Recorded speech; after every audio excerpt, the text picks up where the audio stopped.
Il est peut-être temps là de nous présenter ce témoignage que vous avez d'une dame qui est à la fois une mère de famille, qui va venir avec son fils et qui est en même temps psychologue. Oui, il s'agit de Madame Dolto. Madame Françoise Dolto, qui va se présenter avec son fils, et son fils c'est quelqu'un que tout le monde connaît parce que c'est Carlos. C'est Carlos le chanteur.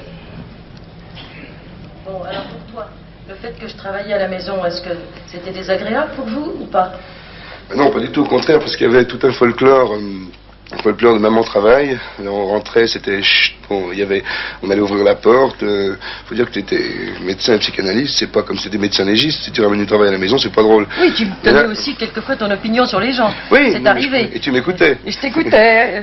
Non, mais... Celui-là, tu vas pas le soigner, hein, parce que celui-là, il a rien du tout, il va très bien. Oui, il faut dire qu'on était trois d'abord. Oui. Tout seul, c'est peut-être plus traumatisant d'avoir une mère qui reçoit des gens dans son bureau. Oui. C'est-à-dire que c'était surtout quand tu étais le premier et tout seul. Alors, le dernier client qui s'en allait pour moi vers les 6h moins le quart, je te trouvais toujours allongé en travers de la porte et je devais passer sur ton corps endormi, et lui aussi, le client, pour le dernier client. À l'envers.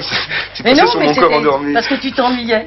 Hein, oui, non, alors, mais c'est ça. À partir de la naissance de mon petit frère, alors ça a été très bien, tu ne t'ennuyais plus jamais. Complicité. Seulement, je dois dire une chose, c'est que souvent, des enfants que j'ai à soigner dont la mère travaille à la maison sont en fait beaucoup plus délaissés que vous n'étiez quand c'est un travail, comme par exemple de faire des chemises, de faire... Enfin, comme Mademoiselle Angèle. Je ferai un peu numéro 1. Eh bien, finalement, il n'y a plus de temps assez pour les enfants parce qu'elle est à la chaîne, à la pièce.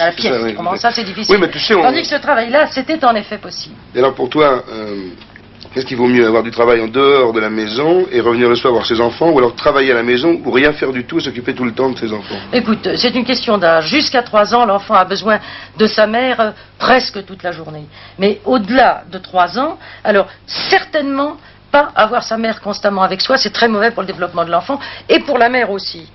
Et surtout s'il y a des enfants aînés, ils font le relais avec la mère. Donc l'enfant n'a pas besoin tout le temps de sa mère, c'est l'aîné qui en a besoin jusqu'à 3 ans, les autres beaucoup moins souvent. Mais surtout ce qu'il faut dire, c'est qu'ils ont besoin de leur mère, en dehors de moments des besoins de toilette et de nourriture. Il faut des heures pour la distraction ensemble, le travail ensemble, pas scolaire, faire des choses ensemble avec intérêt.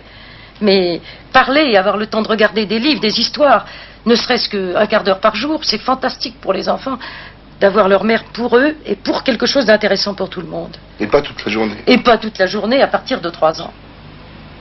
Voilà.